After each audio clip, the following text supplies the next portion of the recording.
ब्राह्मण। असली ब्राह्मण सिर्फ संगम युग में ही होते हैं। क्यों? ब्राह्मणों को चोटी दिखाते हैं। चोटी के ब्राह्मण जो चोटी का पुरुषार्थ करते हैं, ऐसा पुरुषार्थ और किसी युग में नहीं होता। जो जन्म जन्मांतर की प्राप्ति करा दे, ये तो पक्का पक्का याद करना है कि हम पुरुषोत्तम संगम युगी ब्राह्मण हैं। नहीं तो कुल किसी को भूलता थोड़े ही है, परंतु यहाँ माया इस युग को भुलाए देती है। माया ऐसी है कि हमारी बुद्धि में से ये बात ही उड़ जाती है, हम कहाँ के वासी हैं? हम कलयुग के वासी नहीं हैं। कहाँ के वासी हैं? ऊंचते ऊंच जो पुरुषोत्तम युग है वहाँ के वासी हैं। हम ब्राह्मण कुल के हैं, फिर देवता कुल के बनते हैं। बहुतों को माया भुलाई देती है। अगर ये याद रहे कि हम ऊंचते ऊंच कुल के वासी, ऊंचते ऊंच कुल वाले ब्राह्मण देवी देवताएं सो ब्राह्मण कहे जाते हैं, तो अपनी चोटी भी याद रहे। कहते हैं मस्तक में देवताएं निवास करते हैं, भुजाओं में क्षत्रिय निवास करते हैं, पेट में वैश्य निवास करते हैं और विराट पुरुष के पांव में शूद्र निवास करते हैं। सबसे नीचे का अंग कौन है? पांव। तो हम कहाँ के वासी हैं? हम तो उन देवताओं से भी ऊंच जो मस्तक में निवास करते हैं, उन देवताओं से भी ऊंच चोटी के वासी। चोटी क्या होती है? चोटी सतयुग में जो देवताएं होते हैं उनसे भी ऊपर चोटी होती है, जहाँ शिव का निशान बना हुआ है। चोटी में जब गांठ लगाते हैं स्मृति की, तो क्या बन जाता है? गोल गोल शिव का लिंग बन जाता है। हम वहाँ के वासी हैं, तो हमें याद रहना चाहिए कि शिव बाप आया हुआ है, परंतु माया भुलाई देती है। तुम पढ़ते भी हो राजयोग, समझाते भी हो, और फिर भगवान गीता का ज्ञान जिसको भारत का प्राचीन राजयोग कहा जाता है वो सुनाए रहे, मनुष्य देवता बनाए रहे। बाप ने कहा काम महाशत्रु है, इस काम पर जीत पाने से तुम जगत जीत बनेंगे। क्या? क्रोध पर जीत पाने से जगत जीत नहीं बनेंगे। लोभ मोह अहंकार के ऊपर जीत पाने से जगत जीत नहीं बनेंगे। काय के ऊपर जीत पाने का विशेष पुरुषार्थ है? काम पर जीत पाने से तुम जगत जीत बनेंगे। फिर जितना जो काम के ऊपर जीत पावेंगे, जीत पाने वाले एक जैसे होंगे कि परसेंटेज में होंगे? नंबरवार होंगे। 100% काम के ऊपर जीत पावेगा तो सारे जगत के ऊपर जीत पाने वाला कहा जाएगा, जगत जीत। परसेंटेज में होगा 99% तो पास हो गया, और 1% पतित बन गया। क्या? 99% पास हो गया और 1% फेल हो गया, तो गिनती काहे में कही जाएगी? जगत जीत में गिनती कही जाएगी? जगत जीत होगा तो, लेकिन परसेंटेज में होगा। जो जगत जीत बनने वाला है उसकी असिस्टेंसी में नंबर हो सकता है, लेकिन जगत जीत कहा नहीं जाएगा। लेकिन बाप कहते हैं ये तो राजधानी तैयार हो रही है, इस राजधानी में तो सब चाहिए, बड़े बड़े राज्याधिकारी भी चाहिए, परंतु बड़े राज्याधिकारी या छोटे राज्याधिकारी या विश्व के मालिक बनेंगे तब, कब? जब काम विकार पर जीत पाएंगे। कलकत्ते से समाचार आया था कल,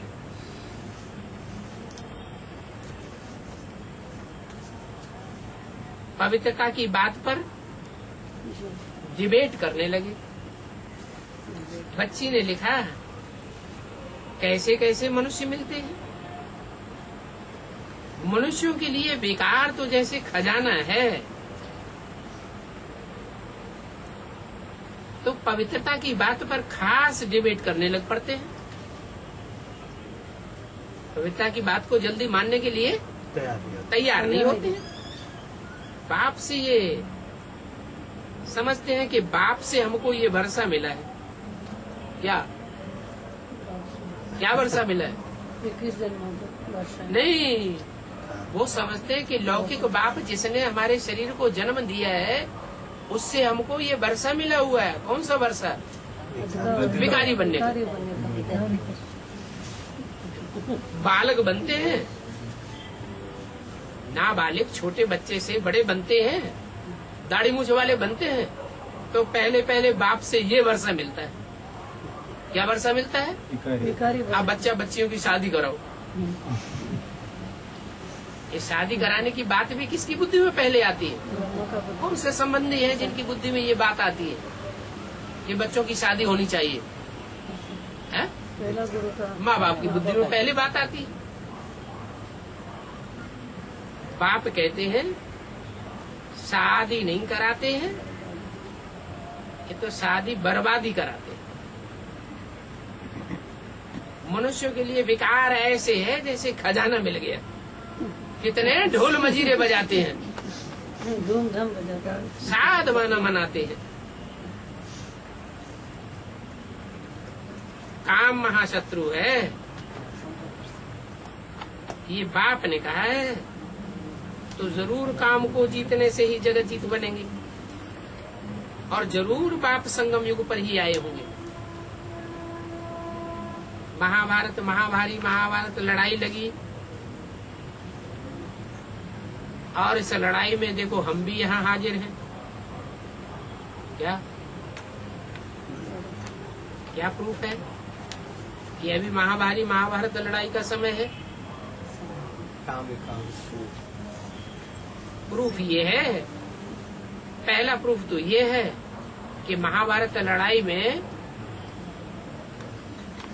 दिखाते हैं कि सेना 18 अक्षौणी थी, और एक एक अक्षौणी की गिनती इतनी लंबी चौड़ी दिखाई दी है, जिससे ये साबित हो जाता है कि जो आज की दुनिया की जनसंख्या है वही महाभारत की जनसंख्या 18 अक्षौणी दिखा दी।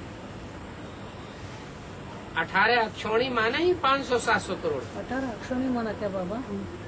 अक्षौणी गिनती बताइए। इतने हाथी थे, इतने घोड़े थे, इतने पैदल सवार थे, इतने ऐसे थे, वो सब मिलाकर के 18 अक्षौणी होते हैं। उसमें यादव, कौरव, पांडव सब दिखाए। बाप कहते ये सब अभी यहाँ हाजिर है। और यूरोपवासी यादव जिनके पेट में से मूसल निकले, वो मूसल कोई लोहे के मूसल पेट में से नहीं निकलते हैं। ये बुद्ध रूपी पेट है, इस पेट में से वो मिसाइल से निकले हैं, जिन मिसाइल से ये सारी दुनिया को ध्वंस कर देते हैं, अपने सारे कुल का नाश कर देते हैं। ये अमेरिका, ये ऑस्ट्रेलिया, ये यूरोप 2500 साल पहले थे ही नहीं। अभी फिर ऐसा युद्ध सामने खड़ा है कि जब ये एटम बम छुटेंगे तो ये फिर नहीं रहे, सब खलास होंगे। ये यादवों के देश हैं, ऐसे भी नहीं है कि कोई सभी काम के ऊपर जीत पहन लेते हैं।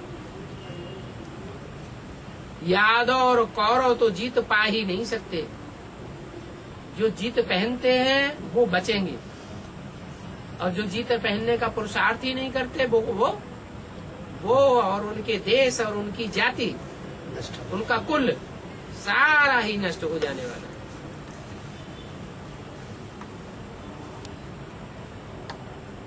विजय पहनने में देरी लगती है। मुख्य बात तो यही लिखते हैं कि बाबा हमको काम विकार ने गिराई दिया, विषय सागर में अथवा विषय वैतरणी नदी में हम गिर गए, तो जरूर बाप का कोई ऑर्डिनेंस है ना जब युद्ध होता है तो ऑर्डिनेंस निकाला जाता है ना, तो बाप ने भी ऑर्डिनेंस निकाला है। बाप का फरमान है, काम को जीतने का पुरुषार्थ करो, काम को जीतेंगे तो तुमको बड़ा पुरस्कार मिलेगा। कौन सा पुरस्कार? जगत जीत बनेंगे। ऐसे नहीं कि जगत जीत बनकर फिर विकार में जाते होंगे, नहीं। एक बार जगत जीत लिया तो फिर 2500 साल तक विकारी दुनिया खलास हो जाएगी। जगत जीत ये लक्ष्मी नारायण है ना, इनको कहा जाता है संपूर्ण निर्विकारी। देवताओं को सभी निर्विकारी ही कहते हैं, परंतु लक्ष्मी नारायण को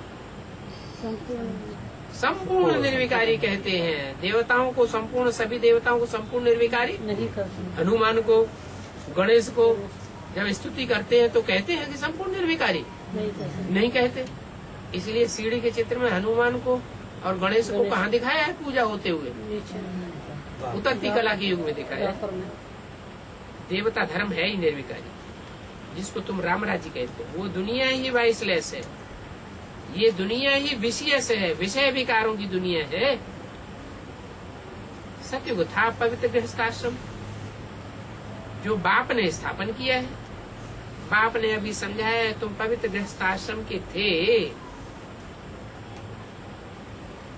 अभी 84 जन्म लेते लेते तुम अपवित्र बने हो। ऐसे क्यों कहा है? 84 जन्म लेते लेते अपवित्र बने हैं या 63 जन्म लेते लेते अपवित्र बने हैं? 63 जन्म लेते। हैं? 63 अरे नीचे गिरने का गिरना जो है अपवित्र होना 63 जन्मों से कहेंगे या 63 जन्मों से पहले अपवित्र थे? 63 जन्मों से थोड़ा थोड़ा हैं? पहले तो नहीं थे। पहले अपवित्र तो नहीं कहेंगे, देवताएं तो पवित्र पवित्र होते। देवता त्रेता के अंतिम जन्म में भी देवताएं पवित्र थे या पवित्र थे? पवित्र पवित्र थे। पवित्र क्यों थे कहे? उधर विकार के आत्मिक स्थिति। आत्मिक स्थिति थी। हाँ, क्योंकि वहाँ देह भान जो है वो कर्मेंद्रियों तक नहीं आने पाता, ज्ञानेंद्रियों तक ही देह भान रहता है। जो भी सुख भोगते हैं वो ज्ञानेंद्रियों से भोगते हैं या कर्मेंद्रियों से भोगते हैं? ज्ञानेंद्रियों, श्रेष्ठ इंद्रियों से कर्म भोगते हैं। कर्मों का सुख श्रेष्ठ इंद्रियों तक रहता है, तो श्रेष्ठ इंद्रियों का सुख भोगने वालों को श्रेष्ठाचारी देवता कहा जाता है। और जब कर्मेंद्रियों से सुख भोगना शुरू किया भ्रष्ट इंद्रिय। तो कर्मेंद्रियां कहाँ से शुरू होती हैं? उनकी जो स्थिति है शरीर में देह कहाँ पर है? नीचे है या ऊपर है? नीचे। सीधे हाथ करके खड़े हो जाओ तो हाथ पांव जो भी कर्मेंद्रियां हैं कर्म करने वाली, वो सब काम निचले अंगों में है। इसलिए भ्रष्ट इंद्रियां कही जाती है। तो भ्रष्ट इंद्रियों से जो आचरण करते हैं, सुख भोगते हैं, उनको भ्रष्टाचारी कहा जाता है। तो बोला अभी तुम अपवित्र बन गए हो 84 जन्म लेते लेते। ऐसे क्यों कहा? 63 जन्म लेते लेते अपवित्र बन गए हो, ऐसे कहना चाहिए।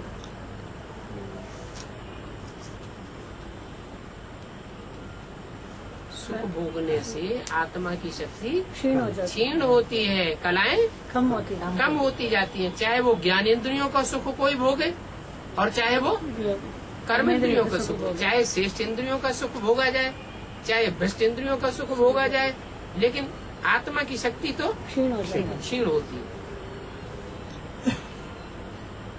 अभी हमें क्या करना है? सुख भोगने की बात इस दुनिया का भूलना है। बुद्धि में से ही निकाल देनी चाहिए। हमें न श्रेष्ठ इंद्रियों से सुख भोगना है, न भ्रष्ट इंद्रियों से सुख भोगना है। अभी तो हमें आत्मिक स्थिति में रहना। उस स्वरूप को याद करना है जो न श्रेष्ठ इंद्रियों का सुख भोगता है, न भ्रष्ट इंद्रियों का सुख भोगता है। कौन? शिव सदा शिव बाबा। शिव। शिव बाबा सुख के परे की स्टेज में ले जाता है, खुद है भी वहां का रहने वाला।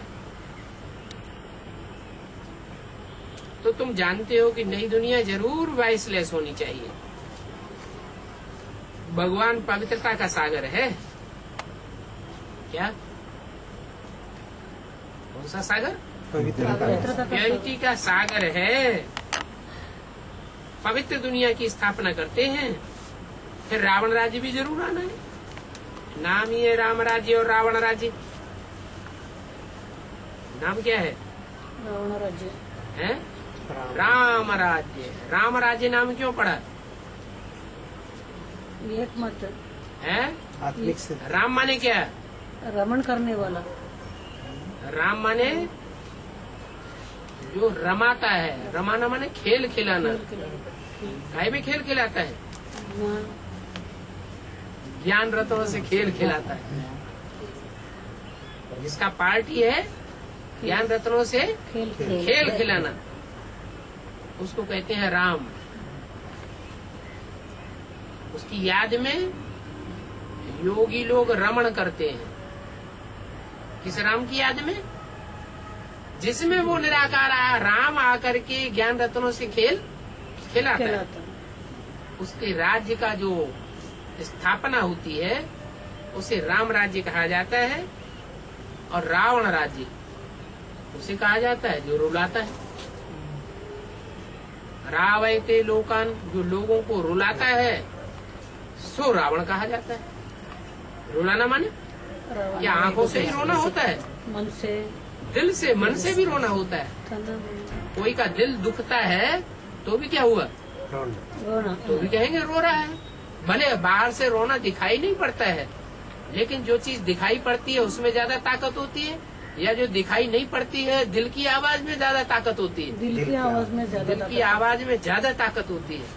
तो यही बात है कि ये देखना है कि हम रावण संप्रदाय की ओर ज्यादा हैं या राम संप्रदाय की ओर ज्यादा हैं। रावण राज्य अर्थात आसुरी राज्य। कैसा राज्य? आसुरी राज्य। आसुर। सुर माने देवता। आ माने जो देवता नहीं है। अभी अभी आसुरी राज्य में तुम बैठे हो। अभी राम का राज्य नहीं है क्या?